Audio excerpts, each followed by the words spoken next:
గోరువంక వాలగానే గోపురానికి స్వరాల గణగణ గంటలే మోగలేలా. గోపబాలుడొచ్చినాక గోకులానికి పెదాల కిలకిలా పువ్వులే పుట్టలేదా. బాలకృష్ణుడొచ్చినప్పుడే వయ్యారి నందనాలు నాట్యమాడగా, వారసుని చూసినప్పుడే వరాల వాంఛలన్నీ పల్లవించగా, నందుడింట చిందులేసే అందమైన బాలుడే తనవాడై.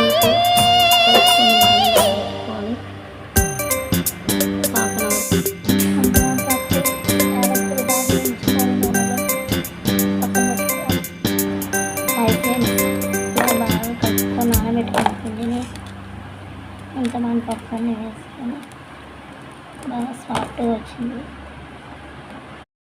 రెడీ అయింది. ఇంకా ఆరబెట్టుకోవాలి. ఇది కిస్మిస్ అన్ని యాలకులు అన్నీ వేసి ఆరబెట్టుకోవాలి.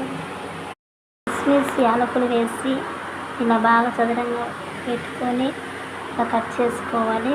కట్ చేసుకొని ఒక 1-2 hours 3 hours బాగా ఆరబెట్టుకోవాలి. సాఫ్ట్గా బాగుంటుంది.